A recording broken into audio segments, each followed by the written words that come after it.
परमात्मा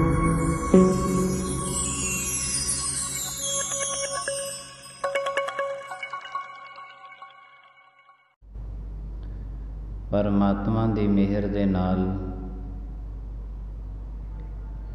गुरु दरबार दे विच हाज़र हो करके आपो अपनियां जन्म दियां कुछ घड़ियां सफल करन दे यतन करते हैं।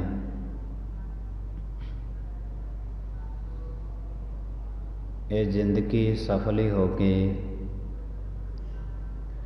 परमात्मा दे लेखे विच लग जावे। बड़े जन्म हो गए ने, बहुत जन्म विछरे थे माधो, एहो जन्म तुम्हारे लेखे, कह रविदास आस लग जीवो चिर भयो दर्शन देखे। बड़ा लंबा समा हो गया है परमात्मा दे चरनां दे विचों विछड़िया नूं। बड़े जन्म हो गए ने ते मनुख ने बड़ियां सजावां भी भुगत लईआं ने। जमना अते मरना एक बहुत वड्डियां सजावां बंदे नूं लगियां होईआं ने। इस सज़ा तो बचन वास्ते मनुख परमात्मा दे नाल जुड़ बैठदा है कि परमात्मा जिहड़ियां वड्डियां सजावां ने उन्हां तो ते फिर वड्डा परमेश्वर ही बचा सकदा है।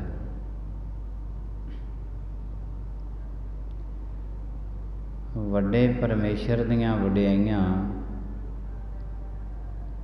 लगातार मनुख अपनी जिंदगी के अंदर करता रहे,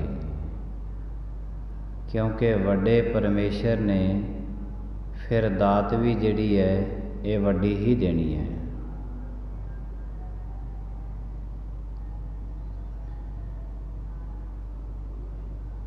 गुरु साहिब जी महाराज, गुरु नानक देव साहिब महाराज जी जदों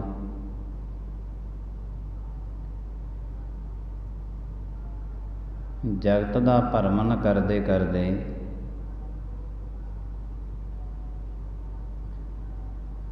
सुमेर पर्वत ते पहुँचे ने।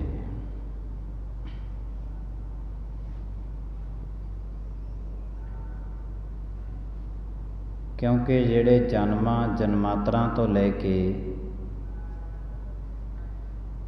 भुल्ले भटके इंसान ने उन्हां नूं गुरु साहिब जी महाराज जी ने मार्ग रस्ता दिखाया है।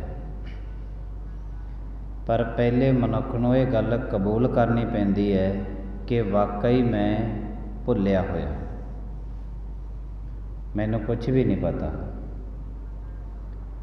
पहले अपने अनजान पुणे की गल जिहड़ी है ये कबूल करनी पैंदी है।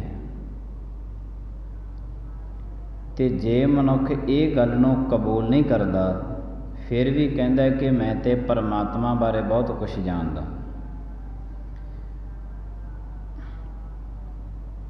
तो गुरबाणी ने फैसला दिता है कि सोई अजान कह मैं जाना, जानन हार ना चाना रे।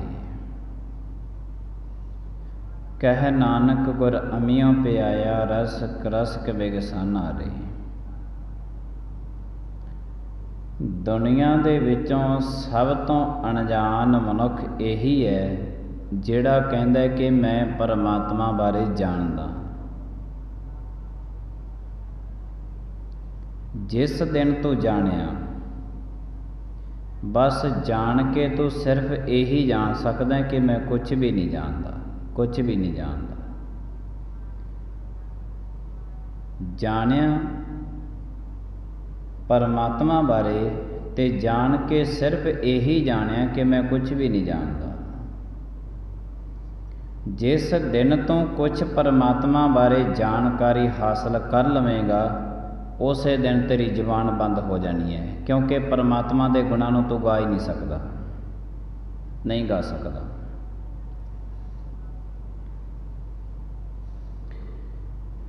ਪੰਡਤਾਂ ਦਾ ਛੋਟਾ ਜਿਹਾ ਬੱਚਾ ਭਗਵਾਨ ਸ਼ਿਵ ਜੀ ਦੀ ਆਰਾਧਨਾ ਕਰਦਾ ਸੀ। ਕਿਵੇਂ ਗੁਰੂ ਨਾਨਕ ਮਹਾਰਾਜ ਜੀ, ਗੁਰੂ ਗ੍ਰੰਥ ਸਾਹਿਬ ਜੀ ਮਹਾਰਾਜ ਜਨਮਾਂ ਜਨਮਾਂਤਰਾਂ ਦੀ ਮੈਲ ਕੱਟਦੇ ਨੇ। ਇੱਕ ਦਿਨ ਉਹਨੇ ਸੋਚਿਆ, ਕਹਿੰਦੇ ਚਲੋ ਕੁਛ ਨਾ ਕੁਛ ਵਿਦਿਆ ਵੀ ਪੜ੍ਹੀ ਜਾਵੇ, ਕਿਉਂਕਿ ਵਿਦਿਆ ਤੋਂ ਬਿਨਾਂ ਮਨੁੱਖ ਦਾ ਜ਼ਿੰਦਗੀ ਅਧੂਰੀ ਹੈ। ਇਹ ਜਿਹੜੀ ਵਿਦਿਆ ਹੈ, ਸੰਸਾਰੀ ਵਿਦਿਆ 13 ਪ੍ਰਕਾਰ ਦੀ ਮੰਨੀ ਗਈ ਹੈ।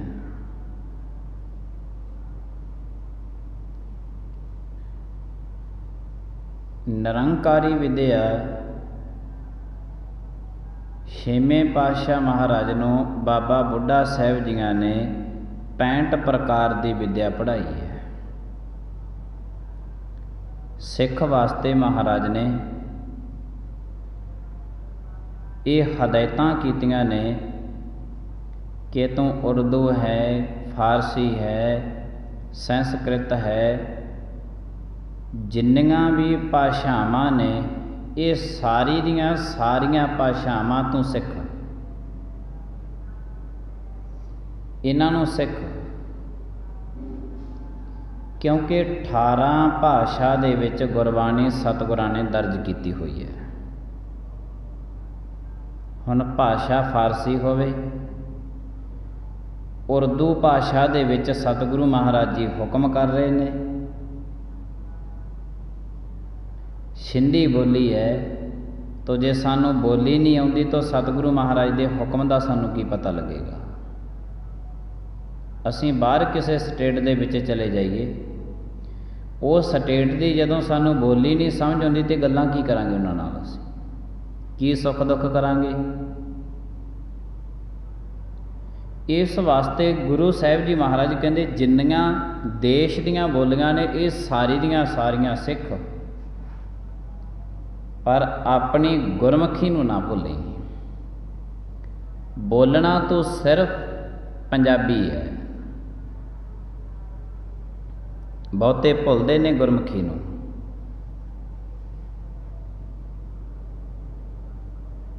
ਇੰਜ ਕਹਿ ਸਕਦੇ ਹਾਂ ਕਿ ਸਾਡੇ ਮਾੜੇ ਕਰਮ ਨੇ, ਬਹੁਤੇ ਸਕੂਲਾਂ ਦੇ ਵਿੱਚ, ਪ੍ਰਾਈਵੇਟ ਸਕੂਲਾਂ ਦੇ ਵਿੱਚ ਪੰਜਾਬੀ ਬੋਲਣ ਦੀ ਮਨਾਹੀ ਕੀਤੀ ਗਈ ਹੈ। ਬੱਚਿਆਂ ਨੂੰ ਜੁਰਮਾਨਾ ਕਰ ਦਿੰਦੇ ਨੇ ਜੇ ਕੋਈ ਪੰਜਾਬੀ ਬੋਲਦੇ। ਅੰਗਰੇਜ਼ੀ ਬੋਲੋ, ਠੀਕ ਹੈ, ਕੋਈ ਬੋਲੀ ਸਿੱਖ ਲੈਣੀ ਕੋਈ ਮਾੜੀ ਗੱਲ ਨਹੀਂ ਹੈ, ਪਰ ਦੂਸਰੇ ਦੀ ਬੋਲੀ ਸਿੱਖਣੇ, ਆਪਣੀ ਬੋਲੀ ਛੱਡ ਦੇਣੀ, ਇਹ ਗੱਲ ਗਲਤ ਹੈ। ਬਹੁਤੇ ਸਕੂਲ ਐਸੇ ਨੇ, ਇਹ ਬੋਲੀ ਸਿਰਫ ਅੰਗਰੇਜ਼ੀ ਬੋਲਣੀ ਹੈ। ਇਹਨਾਂ ਨੂੰ ਸਕੂਲ ਵਾਲਿਆਂ ਨੂੰ ਕੌਣ ਸਮਝਾਵੇ ਕਿ ਤੁਹਾਡਾ ਸਕੂਲ ਵੀ ਪੰਜਾਬ ਦੀ ਧਰਤੀ 'ਤੇ, ਤੁਹਾਡੇ ਬੱਚੇ ਵੀ ਜਿਹੜੇ ਪੜ੍ਹਾਉਂਦੇ ਹੋ ਇਹ ਵੀ ਪੰਜਾਬ ਦੀ ਧਰਤੀ 'ਤੇ, ਤੁਸੀਂ ਵੀ ਪੰਜਾਬ ਦੀ ਧਰਤੀ 'ਤੇ, ਜਿੱਥੇ ਜਗ੍ਹਾ 'ਤੇ ਬੈਠ ਕੇ ਤੁਸੀਂ ਧਨ ਕਮਾ ਰਹੇ ਹੋ ਇਹ ਵੀ ਪੰਜਾਬ ਦੀ ਧਰਤੀ, ਇਹ ਬਿਲਡਿੰਗ ਬਣੀ ਉਹ ਵੀ ਪੰਜਾਬ ਦੇ ਸਾਜੋ ਸਮਾਨ ਦੇ ਨਾਲ ਬਣੀ, ਮੋਟਰ ਗੱਡੀਆਂ ਕਾਰਾਂ ਆਈਆਂ, ਤੁਸੀਂ ਆਪਣੇ ਕੁਟੁੰਬ ਦੀ ਪਾਲਣ ਪੋਸ਼ਣਾ ਕਰਦੇ ਹੋ, ਇਹ ਸਾਰਾ ਕੁਛ ਪੰਜਾਬ ਦੇ ਵਿੱਚੋਂ ਕਰਦੇ ਨੇ। ਜਦੋਂ ਬੋਲੀ ਬੋਲਣ ਦੀ ਗੱਲ ਆਉਂਦੀ ਹੈ ਤੇ ਇਹ ਜੁਰਮਾਨਾ ਕਰ ਦਿੰਦੇ ਨੇ, ਇਹ ਜੁਰਮਾਨਾ ਕਰ ਦਿੰਦੇ ਨੇ। ਸਾਰਾ ਕੁਛ ਪੰਜਾਬ ਦੇ ਵਿੱਚੋਂ ਆਪਣੀ ਪਾਲਣ ਪੋਸ਼ਣਾ ਕਰਦੇ ਨੇ, ਬੜਾ ਧਨ ਕਮਾਉਂਦੇ ਨੇ, ਬਾਹਰਲੀਆਂ ਸਟੇਟਾਂ ਦੇ ਵਿੱਚ ਜਾਂਦੇ ਨੇ, ਆਪਣੀ ਬੋਲੀ ਨੂੰ ਭੁੱਲ ਰਹੇ ਨੇ। ਕਹਿੰਦੇ ਜੁਰਮਾਨਾ ਕਰ ਦਿਓ। ਬੋਲੀ ਸਿੱਖ ਲੈਣੀ ਕੋਈ ਮਾੜੀ ਗੱਲ ਨਹੀਂ ਹੈ, ਪਰ ਕਿਸੇ ਦੀ ਬੋਲੀ ਸਿੱਖ ਕੇ ਆਪਣੀ ਬੋਲੀ ਛੱਡ ਦੇਣੀ ਇਹ ਬੜੀ ਮਾੜੀ ਗੱਲ ਹੈ। ਤੋ ਸਾਰੀਆਂ ਭਾਸ਼ਾ ਗੁਰੂ ਸਾਹਿਬ ਜੀ ਮਹਾਰਾਜ ਕਹਿੰਦੇ ਤੇਰੇ ਚੇਤੇ ਵਿੱਚ ਹੋਵਣ। ਇਹ ਪੰਡਤਾਂ ਦਾ ਬੱਚਾ ਵੀ ਕਹਿਣ ਲੱਗਿਆ, ਕਹਿੰਦੇ ਚਲੋ ਹੁਣ ਵਿੱਦਿਆ ਸਿੱਖ ਲਈਏ, ਵਿੱਦਿਆ ਬਿਨਾਂ ਜੀਵਨ ਅਧੂਰਾ ਹੈ, ਜ਼ਿੰਦਗੀ ਅਧੂਰੀ ਹੈ। ਸਵਾਮੀ ਵੇਦ ਵਿਆਸ ਜੀਆਂ ਦੇ ਕੋਲ ਚਲਿਆ ਗਿਆ, ਕਹਿੰਦੇ ਜੀ ਵਿੱਦਿਆ ਸਿੱਖਣੀ ਹੈ। ਕਹਿੰਦੇ ਪਹਿਲਾਂ ਕਿਹਦੀ ਪੂਜਾ ਕਰਦਾ ਸੀ? ਕਹਿੰਦੇ ਭਗਵਾਨ ਸ਼ਿਵ ਜੀ ਦੀ। ਕਹਿੰਦੇ ਹੁਣ ਤੋਂ ਭਗਵਾਨ ਸ਼ਿਵ ਜੀ ਦੀ ਪੂਜਾ ਕਰਨੀ ਛੱਡ ਦੇ।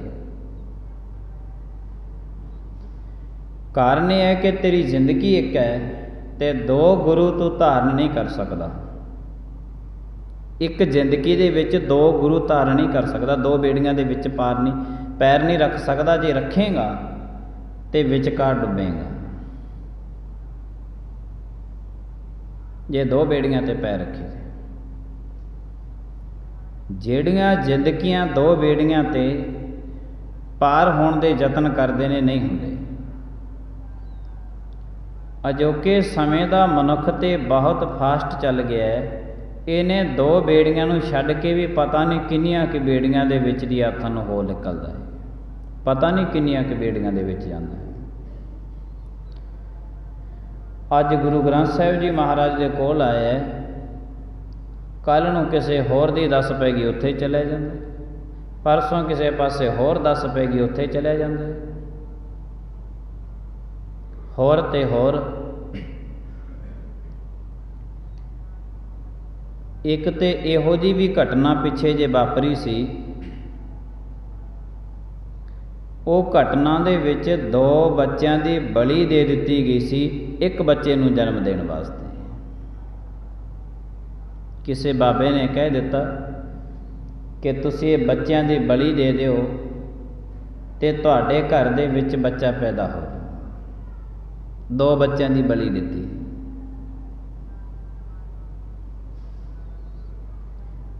ਦੋ ਬੱਚਿਆਂ ਦੀ ਬਲੀ ਦੇ ਕੇ ਕਹਿੰਦੇ ਇੱਕ ਘਰ ਦੇ ਵਿੱਚ ਬੱਚਾ ਜਨਮ, ਹੱਦ ਹੋ ਗਈ। ਇਹੀ ਬੱਚੇ ਰੱਖ ਲਓ ਜਿਹੜੇ ਕੋਲ ਨੇ। ਪਰ ਅੰਧ ਵਿਸ਼ਵਾਸ ਕਈਆਂ ਬੇੜੀਆਂ ਤੇ ਪਾਰ। ਜੋ ਕੁਝ ਸਾਨੂੰ ਅਗਾਹਾਂ ਵਾਲੇ ਨੇ ਕਹਿ ਦਿੱਤਾ ਮੰਨ ਲੈਣਾ ਹੈ। ਉਹ ਕਿਸੇ ਬਾਬੇ ਨੇ ਉਹਨਾਂ ਨੂੰ ਇਹੋ ਜਿਹਾ ਮਗਰ ਲਾਇਆ। ਹੁਣ ਤੇ ਚਲੋ ਠੀਕ ਹੈ ਕਿ ਲੋਕਾਂ ਨੂੰ ਜਦੋਂ ਪਤਾ ਲੱਗਿਆ ਤੇ ਲੋਕਾਂ ਨੇ ਪਕੜ ਕੇ ਕਾਨੂੰਨ ਦੇ ਸਕੰਜੇ ਵਿੱਚ ਉਹਨੂੰ ਕੱਸਿਆ ਹੋਇਆ ਹੈ।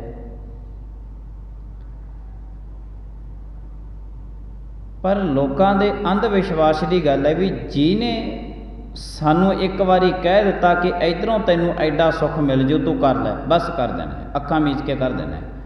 ਸਮਝਣਾ ਕੁਝ ਨਹੀਂ ਹੈ, ਸੋਚਣਾ ਵੀ ਕੁਝ ਨਹੀਂ ਹੈ।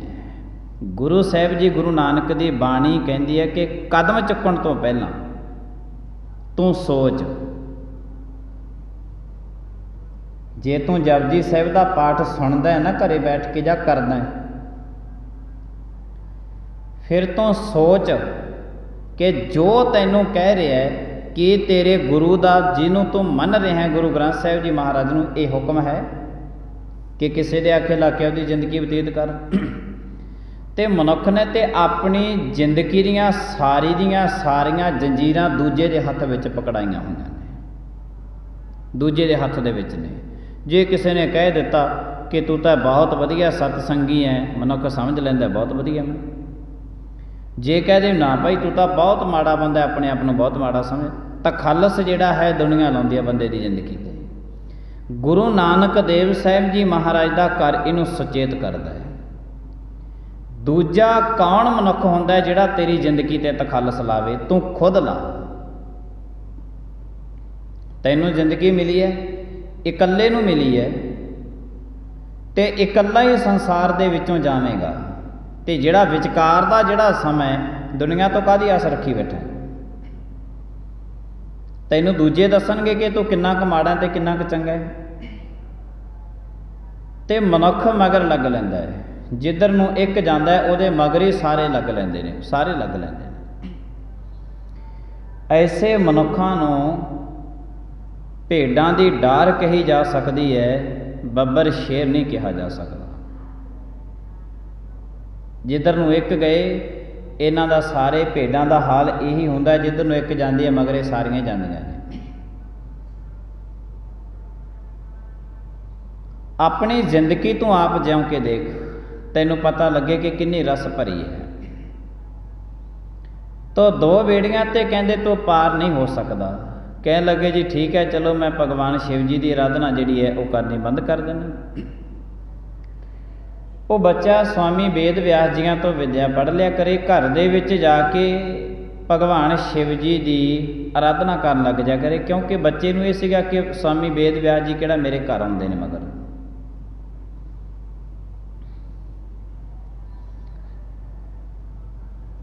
ਪਰ ਹੋਇਆ ਇੱਕ ਦਿਨ ਐਸਾ ਕਿ ਸਵਾਮੀ ਵੇਦ ਵਿਆਸ ਜੀ ਮਗਰ ਚਲੇ ਗਏ ਤੇ ਬੱਚਾ ਇੱਕ ਪਾਸੇ ਘਰ ਦੇ ਭਗਵਾਨ ਸ਼ਿਵ ਜੀ ਦੀ ਆਰਾਧਨਾ ਕਰ ਰਿਹਾ ਸੀ।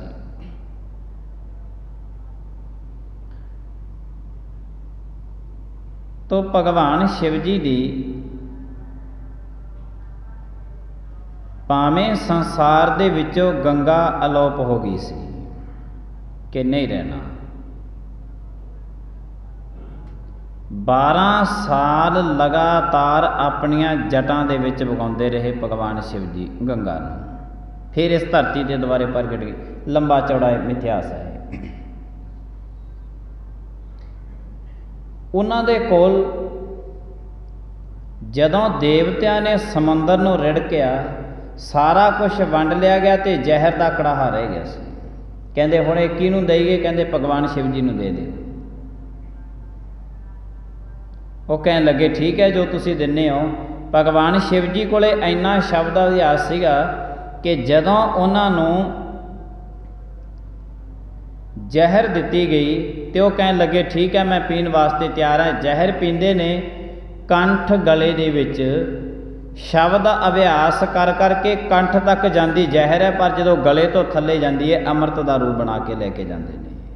ਤਾਂ ਹੀ ਭਗਵਾਨ ਸ਼ਿਵ ਜੀ ਨੂੰ ਨੀਲਕੰਠ ਕਿਹਾ ਜਾਂਦਾ ਹੈ। ਜਦੋਂ ਉਹਨਾਂ ਨੇ ਜ਼ਹਿਰ ਨੂੰ ਅੰਮ੍ਰਿਤ ਬਣਾ ਕੇ ਅੰਦਰ ਲੈ ਕੇ ਗਏ ਸੀ ਨਾ, ਉਹਨਾਂ ਦਾ ਇੱਕ ਕੰਠ ਸੀ ਜਿਹੜਾ ਨੀਲਾ ਹੋ ਗਿਆ ਸੀ। ਸ਼ਬਦ ਅਭਿਆਸ ਦੇ ਨਾਲ ਉਹਨਾਂ ਨੂੰ ਜ਼ਹਿਰ ਨੂੰ ਅੰਮ੍ਰਿਤ ਬਣਾਇਆ ਜਾ ਸਕਦਾ ਹੈ। ਪਰ ਬਦਕਿਸਮਤੀ ਹੈ ਇਸ ਮਨੁੱਖ ਦੀ, ਜਿਹੜੀਆਂ ਪਰਮਾਤਮਾ ਨੇ ਕੁਦਰਤੀ ਨਿਯਮਾਂ ਦੇ ਵਿੱਚ ਮਿਠਾਸ ਦੇ ਵਿੱਚ ਚੀਜ਼ਾਂ ਮਨੁੱਖ ਵਾਸਤੇ ਬਖਸ਼ਿਸ਼ ਕੀਤੀਆਂ ਨੇ। ਸੰਤਰਾ ਹੈ, ਅੰਗੂਰ ਹੈ, ਇਹਨੇ ਉਹਨਾਂ ਮਿੱਠੀਆਂ ਚੀਜ਼ਾਂ ਨੂੰ ਕੌੜੀਆਂ ਕਰਕੇ ਉਹ ਤੋਂ ਸ਼ਰਾਬ ਤਿਆਰ ਕਰ ਲਈ, ਜਿਸ ਕਰਕੇ ਮਨੁੱਖ ਜਿਹੜਾ ਹੈ ਇਹ ਮਨੁੱਖ ਨਹੀਂ ਰਿਹਾ।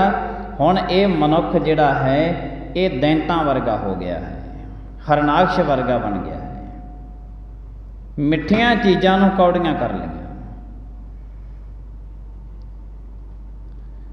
ਮਿੱਠੀਆਂ ਚੀਜ਼ਾਂ ਨੂੰ ਕੌੜੀਆਂ ਕਰ ਲਈਆਂ ਨੇ, ਤੇ ਜਦੋਂ ਮਿੱਠੀਆਂ ਚੀਜ਼ਾਂ ਨੂੰ ਕੌੜੀਆਂ ਕਰਕੇ ਪੀਂਦਾ ਤੇ ਪਸ਼ੂਆਂ ਵਰਗਾ ਹੋਰ ਕੀ ਹੈ। ਤਾਂ ਗੁਰੂ ਸਾਹਿਬ ਜੀ ਮਹਾਰਾਜ ਜੀ ਦੇ ਬਚਨ ਨੇ ਕਿ ਉਹ ਬੱਚਾ ਸੀ ਜਿਹੜਾ ਸਵਾਮੀ ਵੇਦ ਵਿਆਸ ਜੀ ਕਹਿਣ ਲੱਗੇ, ਕਹਿੰਦੇ ਬੇਟਾ ਤੈਨੂੰ ਕਿਹਾ ਸੀ ਕਿ ਤੂੰ 2 ਗੁਰੂਆਂ ਨੂੰ ਧਾਰਨ ਨਹੀਂ ਕਰਨਾ, ਇੱਕ ਗੁਰੂ ਧਾਰਨ ਕਰਨਾ ਸੀ। ਜਦੋਂ ਉੱਥੇ ਗੱਲ ਚੱਲੀ ਤੇ ਭਗਵਾਨ ਸ਼ਿਵ ਜੀ ਵੀ ਤਰਸੂਲ ਲੈ ਕੇ ਪ੍ਰਗਟ ਹੋ ਗਏ।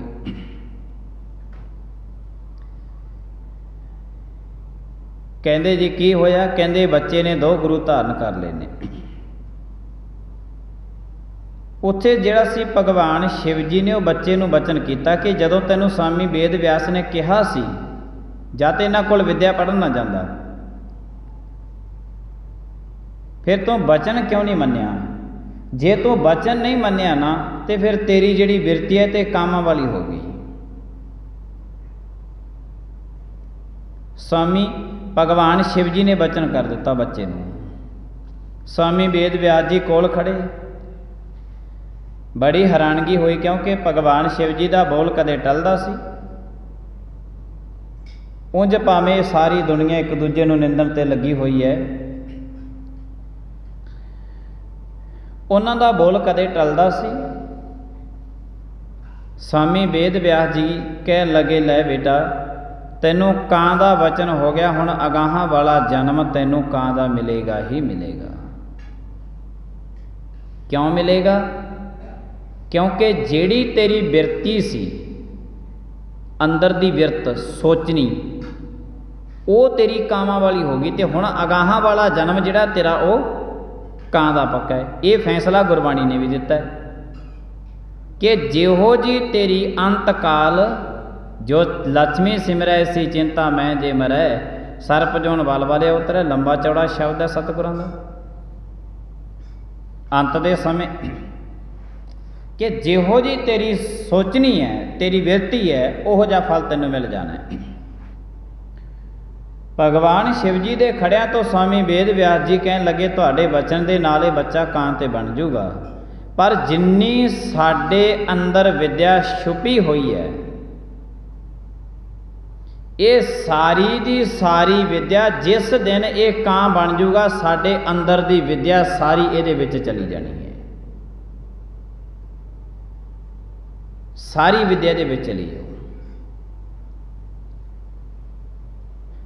ਦੋਨੇ ਗੁਰੂਆਂ ਦੇ ਦੋ ਬਚਨ ਹੋ ਗਏ।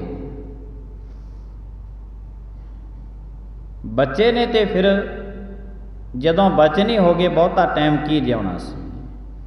ਚੜ੍ਹਾਈ ਕੀਤਾ ਦੂਸਰਾ ਜਨਮ, ਫਿਰ ਕਾਂ ਦਾ ਮਿਲਣਾ ਸੀ ਤੇ ਮਿਲ ਗਿਆ, ਮਿਲ ਗਿਆ। ਸਵਾਮੀ ਵੇਦ ਵਿਆਸ ਜੀਆਂ ਦੇ ਬਚਨ ਸਦਕਾ ਜਿੰਨੀ ਉਹਨਾਂ ਦੇ ਅੰਦਰ ਵਿਦਿਆ ਸੀ, ਉਹ ਸਾਰੀ ਦੀ ਸਾਰੀ ਕਾਂ ਦੇ ਵਿੱਚ ਚਲੀ ਗਈ।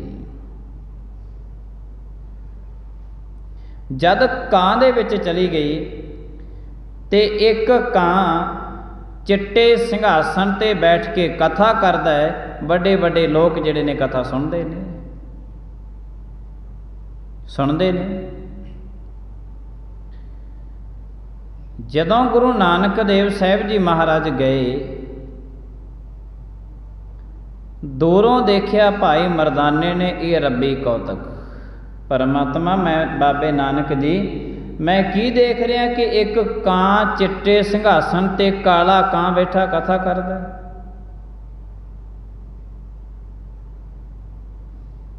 ਤੇ ਵੱਡੇ ਵੱਡੇ ਲੋਕ ਜਿਹੜੇ ਨੇ ਉਹਦੀ ਕਥਾ ਸੁਣ ਰਹੇ ਨੇ। ਗੁਰੂ ਨਾਨਕ ਦੇਵ ਸਾਹਿਬ ਜੀ ਮਹਾਰਾਜ ਨੂੰ ਕਹਿਣ ਲੱਗਿਆ, ਮਹਾਰਾਜ ਇਹ ਪਰਮੇਸ਼ਰ ਦਾ ਕੀ ਰੱਬੀ ਕੌਤਕ ਹੈ। ਗੁਰੂ ਨਾਨਕ ਦੇਵ ਸਾਹਿਬ ਮਹਾਰਾਜ ਕਹਿਣ ਲੱਗੇ, ਮਰਦਾਨਿਆਂ ਜਰਾ ਥੋੜੀ ਦੇਰ ਰੁਕ, ਤੈਨੂੰ ਪਤਾ ਲੱਗੇਗਾ ਕਿ ਪਰਮਾਤਮਾ ਦਾ ਕੀ ਰੱਬੀ ਕੌਤਕ ਇੱਥੇ ਵਰਤਣ ਵਾਲਾ ਹੈ। ਜਦ ਉਸ ਨੂੰ ਪਤਾ ਲੱਗਿਆ ਕਿ ਗੁਰੂ ਨਾਨਕ ਦੇਵ ਸਾਹਿਬ ਜੀ ਮਹਾਰਾਜ ਦੂਰ ਸੀ ਜਿਹੜਾ, ਉੱਥੋਂ ਬੈਠ ਗਏ, ਤੇ ਉਹਨੂੰ ਜਦ ਪਤਾ ਲੱਗਿਆ ਤੇ ਸੰਗਤਾਂ ਸਮੇਤ ਗੁਰੂ ਨਾਨਕ ਦੇਵ ਸਾਹਿਬ ਮਹਾਰਾਜ ਦੇ ਚਰਨਾਂ ਵਿੱਚ ਆ ਗਿਆ। ਕਿਉਂਕਿ ਜਿਹੜੀ ਅੰਦਰ ਦੀ ਸੁਰਤ ਸੀ ਉਹ ਤੇ ਜਾਗੀ ਹੋਈ ਸੀ, ਉਹ ਤੇ ਜਾਗੀ ਹੋਈ ਸੀ ਅੰਦਰੋਂ, ਅੰਦਰੋਂ ਤੇ ਜਾਗਿਆ ਹੋਇਆ ਸੀ, ਅੰਦਰ ਵਿਦਿਆ ਇੰਨੀ ਸੀ। ਤੇ ਪਰ ਜਿਹੜੇ ਬਚਨ ਗੁਰੂਆਂ ਦੇ ਹੋਏ ਸੀ, ਉਹ ਬਚਨ ਦੋਨੇ ਅਟਲ ਗਏ। ਅੰਦਰੋਂ ਜਾਗੇ ਹੋਏ ਦੀ ਨਿਸ਼ਾਨੀ ਹੈ ਕਿ ਇੱਕ ਕਾਂ ਵੀ ਗੁਰੂ ਨਾਨਕ ਦੇਵ ਸਾਹਿਬ ਜੀ ਮਹਾਰਾਜ ਦੇ ਚਰਨਾਂ ਵਿੱਚ ਆ ਗਿਆ। ਅੰਦਰੋਂ ਸੁੱਤੇ ਹੋਏ ਮਨੁੱਖ ਦੀ ਨਿਸ਼ਾਨੀ ਹੈ, ਇਹ ਮਨੁੱਖ ਰੱਬ ਦੇ ਘਰ ਦੇ ਵਿੱਚ ਆ ਕੇ ਰੱਬ ਦੀ ਗੱਲ ਸੁਣ ਕੇ ਵੀ ਪਰਮਾਤਮਾ ਦੀ ਗੱਲ ਨਹੀਂ ਮੰਨਦਾ, ਨਹੀਂ ਮੰਨਦਾ। ਉਂਝ ਭਾਵੇਂ ਸਾਰੀ ਜ਼ਿੰਦਗੀ ਆਪਣੇ ਆਪ ਨੂੰ ਇਹ ਤਖੱਲਸ ਲਾਉਂਦਾ ਰਹੇ ਕਿ ਮੈਂ ਤੇ ਸਤਸੰਗੀ ਹਾਂ, ਮੈਂ ਤੇ ਰੱਬ ਦੇ ਨਾਲ ਜੁੜਿਆ ਹੋਇਆ, ਮੈਂ ਤੇ ਰੱਬ ਦੀ ਹਰ ਕੋਈ ਗੱਲ ਮੰਨਦਾ। ਕਿੱਥੇ ਰੱਬ ਦੀ ਗੱਲ ਮੰਨਦਾ ਹੈ? ਇੱਥੇ ਹੀ ਮੰਨਦਾ ਹੈ ਜਦ ਰੱਬ ਦੇ ਘਰ ਦੇ ਵਿੱਚੋਂ ਪੈਰ ਪਿਛਾਂ ਪੱਟਿਆ, ਨਾਲ ਦੀ ਨਾਲ ਕਿਸੇ ਹੋਰ ਰੱਬ ਵੀ ਤੇਰੇ ਵਾਸਤੇ ਬੜੇ ਰੱਬ ਬਣਾਈ ਬੈਠਾ ਤੂੰ, ਤੇ ਬੜੇ ਰੱਬ ਬਣਾਈ ਬੈਠਾ ਤੂੰ। ਬੜੇ ਰੱਬ ਦੇ ਕੋਲ ਜਾਣਾ, ਕਿਸੇ ਰੱਬ ਦੇ ਅੱਗੇ ਧਨ ਰੱਖਦਾ, ਕਿਸੇ ਦੇ ਅੱਗੇ ਅਨਾਜ ਰੱਖਦਾ, ਕਿਸੇ ਦੇ ਅੱਗੇ ਪਦਾਰਥ ਰੱਖਦਾ, ਬੜਾ ਕੁਛ ਰੱਬਾਂ ਵਾਸਤੇ ਲੈ ਕੇ ਜਾਣਾ। ਤੇਰੇ ਤੇ ਰੱਬ ਹੀ ਪਤਾ ਨਹੀਂ ਕਿੰਨੇ ਕੁ ਬਣਾਏ ਹੋਏ ਨੇ, ਅਨੇਕਾਂ ਕਿਸਮਾਂ ਦੇ ਰੱਬ ਬਣਾਈ ਬੈਠਾ। ਬੰਦਾ ਇੱਕ ਹੈ, ਇੱਥੋਂ ਵੀ ਸੁੱਖ ਮਿਲ ਜੇ, ਇੱਥੋਂ ਵੀ ਸੁੱਖ ਮਿਲ ਜੇ। ਕਦੇ ਕਿਸੇ ਜਗ੍ਹਾ ਤੋਂ ਲੱਭਦਾ, ਕਦੇ ਕਿਸੇ ਜਗ੍ਹਾ ਤੋਂ ਲੱਭਦਾ। ਸੁੱਖ ਇਹਨੂੰ ਮਿਲਦਾ ਕਿਤੋਂ ਨਹੀਂ ਹੈ, ਕਿਤੋਂ ਨਹੀਂ ਮਿਲਦਾ। ਜੇ ਕੋਈ ਇੱਕ ਅੱਧਾ ਝੋਲੀ ਦੇ ਵਿੱਚ ਪੈ ਵੀ ਗਿਆ ਤੇ ਚੰਨ ਮਿੰਟਾਂ ਦੇ ਵਿੱਚ, ਚੰਨ ਦਿਨਾਂ ਦੇ ਵਿੱਚ ਪਲਟ ਕੇ ਸੁੱਖ ਜਿਹੜਾ ਦੁੱਖਾਂ ਦੇ ਵਿੱਚ ਤਬਦੀਲ ਹੋ ਜਾਂਦਾ ਹੈ। ਤੂੰ ਤੇ ਇੱਕ ਦਾ ਬਣ ਕੇ ਰਿਹਾ ਹੀ ਨਹੀਂ। ਤੇਰੇ ਤੇ ਰੱਬ ਹੀ ਪਤਾ ਨਹੀਂ ਕਿੰਨੇ ਪ੍ਰਕਾਰ ਦੇ ਮੰਨ ਰਹੇ ਨੇ। ਕਿਸੇ ਨੇ ਕਿਸੇ ਨੂੰ ਰੱਬ ਮੰਨ ਲਿਆ, ਕਿਸੇ ਨੇ ਕਿਸੇ ਨੂੰ ਰੱਬ ਮੰਨ ਲਿਆ। ਜਿਹੜਾ ਅਸਲੀ ਰੱਬ ਹੈ, ਪਰਮਾਤਮਾ ਹੈ, ਸਰਬ ਵਿਆਪਕ ਹੈ। ਇਹ ਨਹੀਂ ਕਹਿ ਸਕਦੇ ਕਿ ਇੱਕੋ ਜਗ੍ਹਾ ਤੇ ਪਰਮਾਤਮਾ ਹੈ, ਸਰਬ ਵਿਆਪਕ ਹੈ, ਸਾਰੀ ਸ੍ਰਿਸ਼ਟੀ ਦੇ ਵਿੱਚ ਰਮਿਆ ਹੋਇਆ ਹੈ। केवल कला इत्थे नहीं है, सर्व व्यापक सारी सृष्टि दे विच रचिया होया है। ते परमात्मा तैनूं थां थां ते पल पल ते सुचेत करदा है कि जे तू रब नूं मनदा है ते बेईमानी ना कर। जिथे बेईमानी कर रहे हैं रब उत्थे भी है, जिथे ठगी कर रहे हैं रब उत्थे भी है, किसी का हक मार रहे हैं रब उत्थे भी है। सर्व व्यापक परमात्मा है। तू ये ना समझी कि इत्थे ते परमात्मा है ते दूजी जगह ते परमात्मा नहीं है, हर एक जगह ते हर एक दे विच रमिया होया है। ते जे किसी ना ठगी करदा है, बेईमानी करदा है, चोरी करदा है, किसी का दिल दिखाना है, जे किसी का दिल दिखाया जिन्ने तेरे धार्मिक कर्म ने सब दे सब नष्ट हो जाने ने, खत्म हो जाने ने। दिल में खोज दिलै दिल खोजो यही ठार मुकामा। जेड़े गुरबाणी दे लड़ लगे ने, अगर भाई जे किसी का दिल दिखाया किसी गलों ते तेरी कीती हुई पाठ पूजा, तेरी कीता होया कथा कीर्तन, तेरे कीते हुए धार्मिक कर्म सब दे सब नष्ट हो जाने ने, नष्ट हो जाने ने। इंज कह लो कि जंगल दे विचों कट कट के लकड़ियां तैयार कीतियां ते ओ लकड़ियां दा एक काठ बना लिया कि बहुत सारियां लकड़ां तैयार कर लियां। हुण बहुत सारियां लकड़ां नूं अग्नि भेट करन वास्ते बहुत सारी अग की लोड़ थोड़ो पैंदी है, एक अंगियारी बहुत है। एक अंगियारी, एक अंगियारी ने वो सारी दियां सारियां लकड़ां नूं खत्म कर देना है, राख कर देना है। जिन्ने तेरे धार्मिक काम कर करके बड़ा तू काठ तैयार किया है, जे किसी का दिल दिखाया तो समझ लें कि तेरे सारे दे सारे धार्मिक काम नष्ट कर देने ने, नष्ट कर देने ने। ते मनुख की तो जिंदगी की फितरत ही बनी हुई है किसी का दिल दिखाना। जिहड़े सिलसिलावार गुरु साहिब जी महाराज की गुरबाणी असीं पढ़ते हाँ, सुनते हाँ, ये सारियां वास्ते गुरु महाराज का साझा उपदेश है। किसी का दिल ना दिखावी,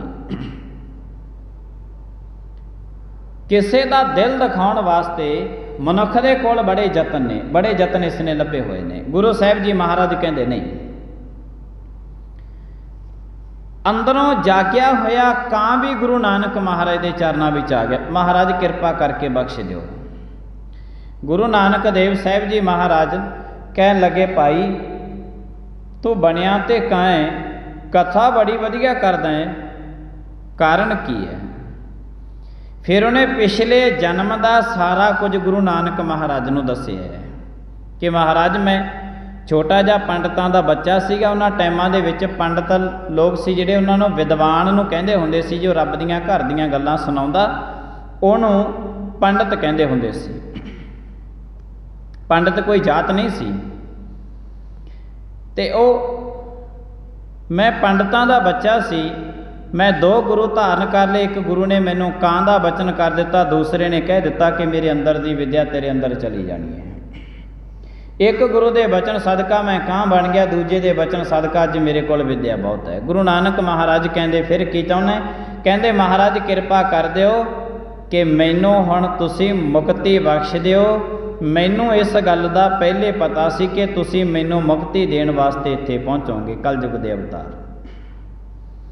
गुरु नानक महाराज कहन लगे होर समा रह सकदा है? कहन लगे महाराज नहीं।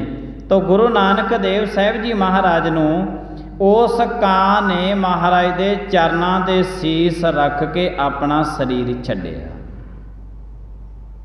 आत्मा सचखंड जानी सी। फिर गुरु नानक देव साहिब जी महाराज जी ने जद उत्थे जिहड़े नाल कथा सुनन वास्ते आउंदे सी वड्डी तादाद दे विच, वो गुरु नानक देव साहिब जी महाराज नूं कहन लगे महाराज साडे वास्ते की उपदेश है? कहंदे ते हुण चलिया गया।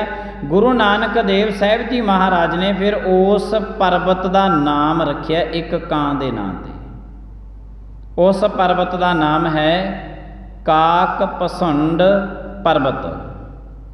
आप जी कदे हेमकुंड साहिब गए होंगे, 18-20 किलोमीटर हेमकुंड साहिब तो उच्चा जाके पर्वत आउंदा है,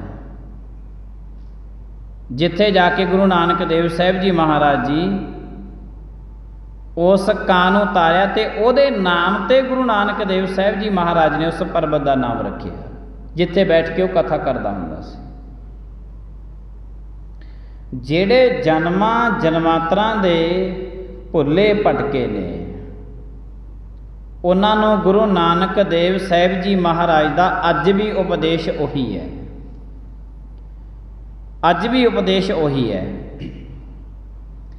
ਕਿ ਤੁਸੀਂ ਪਰਮਾਤਮਾ ਦੇ ਲੜ ਲੱਗ ਕੇ ਰਹਿਣਾ ਹੈ, ਤੇ ਜਿਵੇਂ ਜਿਵੇਂ ਤੁਸੀਂ ਪਰਮਾਤਮਾ ਦੇ ਲੜ ਲੱਗ ਕੇ ਰਹੋਗੇ ਉਵੇਂ ਉਵੇਂ ਜਿਹੜੀ ਜੀਵਨ ਤੋਂ ਮੁਕਤੀ ਪਾ ਲਓਗੇ। ਤੁਸੀਂ ਮੁਕਤ ਜਿਹੜਾ ਹੈ ਉਹ ਇਸ ਜੀਵਨ ਤੋਂ ਹੋ ਜਾਵਾਂਗੇ, ਕਿਉਂਕਿ ਲੰਮੇ ਸਮੇਂ ਦੇ ਅਰਸੇ ਤੋਂ ਲੈ ਕੇ ਪਰਮਾਤਮਾ ਦੇ ਚਰਨਾਂ ਦੇ ਵਿੱਚੋਂ ਵਿਛੜੇ ਆ ਰਹੇ ਹਾਂ।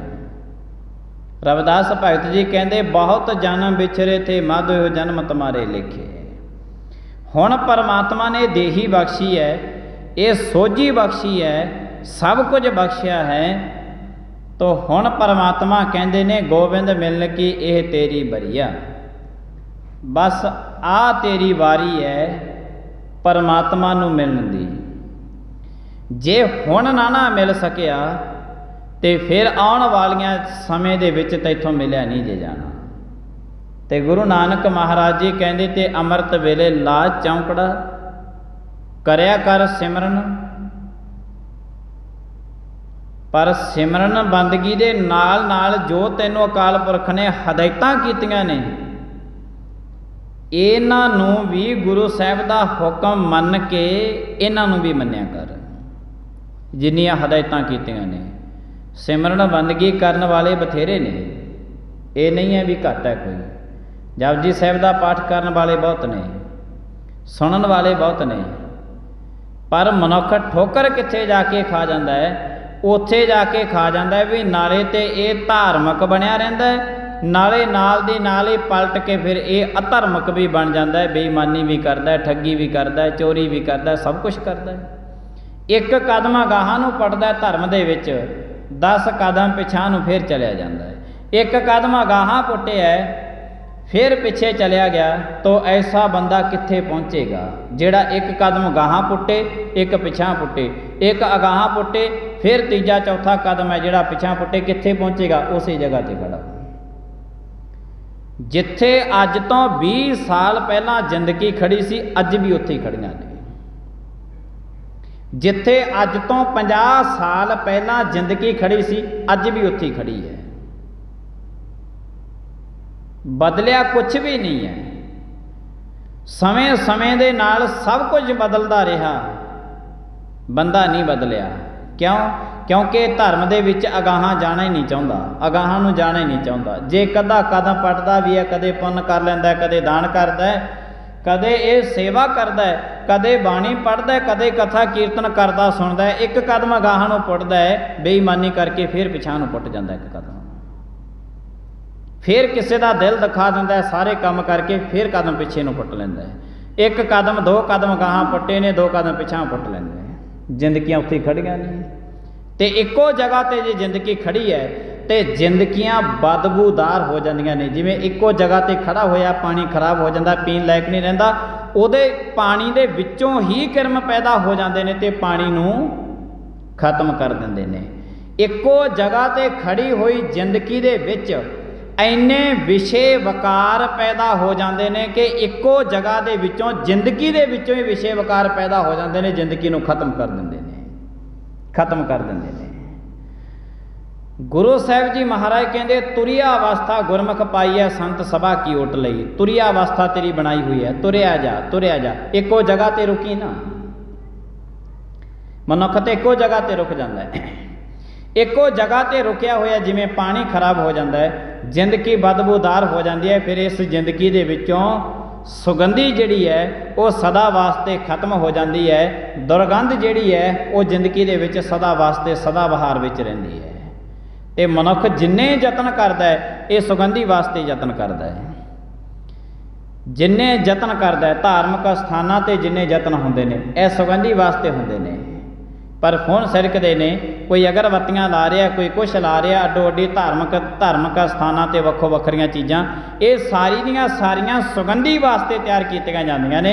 गुरु ग्रंथ साहिब जी महाराज कहंदे ने इन्हां नूं एक पासे लांभे कर दे, तू अपनी जिंदगी नूं इन्नी सुगंधीदार बना ला कि जदों तू आवें असीं माण दे नाल कहीए कि साडा नादी ते बिंदी पुत्र साडे कोल आया है। माण नाल कहीए कि साडा नादी पुत्र, साडा बिंदी पुत्र, सुगंधीदार पुत्र साडे कोल आया है। पर माफ़ करना, वो सुगंधियां किसी जिंदगी दे विच नहीं रहियां, खत्म हो गई। तो ये गुरु साहिब जी महाराज जियां दी जिहड़ी गुरबाणी है, ये मनुख नूं कहंदी है कि दुर्गंध ते तेरी जिंदगी नूं अपने आप ही मिल जानी है, अपने आप ही मिल जानी है, तैनूं लैण दी लोड़ नहीं पैनी। हाँ, सुगंधी तैनूं अपने आप नहीं मिलनी, ये तैनूं लैण दी लोड़ पऊगी।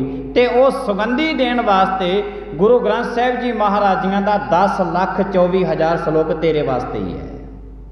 जिन्नी मर्जी सुगंधी चख लै, जिन्नी मर्जी, जिथों मर्जी, जिवें मर्जी, जदों तेरा चित्त करे, भावें घर बैठा होवें, भावें खेत होवें, अपनी ड्यूटी ते होवें, जिथे तेरा चित्त करे उत्थे बैठा तू सुगंधी ले लै। पर अपनी जिंदगी नूं सुगंधीदार बना के परमात्मा दे कोल आ, ताकि परमात्मा मान करन कि साडा पुੱਤ सानू मिलण वास्ते आया। अज साडा पुੱਤ तरक्की ते है, सिमरन बंदगी ते सुगंधी है, साडा पुੱਤ परोपकार कर रहा है, साडा पुत्र चंगे कर्म कर रहा है। महाराज इस गल ते मान करन। पर महाराज जी किस गल दा मान करन? है कोई इहो जी जिंदगी जिहड़ा परमात्मा के अनुसार अपनी जिंदगी नूं सुगंधीदार बनावे? सब दी सब जिंदगियां जिहड़ियां ने ये बदबूदार हो गई ने। जद भी बंदा बोलता है, जद भी देखता है, जद भी चलता है, जो कुछ करता है, सारी जिंदगी दे विचों बदबू ही बदबू नज़र आ रही है, सुगंधी दी किते नज़र नहीं आ रही। गुरु साहिब जी महाराज जन्मां जन्मांतरां दी मैल गुरु ग्रंथ साहिब जी महाराज जियां दे शब्द जिहड़े ने वो कट के एक पासे इस जिंदगी नूं सुगंधीदार बना दिंदे ने। अगरवाइज जे कोई गुरु दे शब्द दा नाम अभ्यास सिमरन बंदगी करदा तां ये सारी दियां सारियां बरकतां मिलनियां सिमरन अते बंदगी दे विचों ने, होर किसी जगह तो नहीं मिलनियां। जिस दिन पहले नहीं पता, जिस दिन तेरी जिंदगी सुगंधीदार बन गई, सुगंधीदार चेते रखी, उसे दिन जेड़े रास्ते दे विचों लंघेगा तेरे नाम ते उत्थे धार्मिक अस्थान बन जाने ने। सुगंधीदार जिंदगियां दी निशानी है। इतिहास भरिया पिया सुनहरी पन्ने इतिहास दे साडे कोल। गुरु साहिब जी महाराज कृपा करन। परमात्मा लगातार असी परमात्मा की सिलसिलावार बाणी नूं पढ़ते हैं, लगातार सिलसिलावार सुनते हैं कि ऐ परमात्मा कृपा करियो, आप जी की रहमत बख्शिश के नाल ऐ जिंदगियां साडियां भी कदे सुगंधीदार बन जान। गुरु साहिब जी कृपा करन। भुलां चुकां दी खिमा आईयां संगतां दा धन्नवाद। समाप्ति का टाइम प्रेम दे नाल सारी संगत बुलायो। फतेह। वाहिगुरू जी का खालसा, वाहिगुरू जी की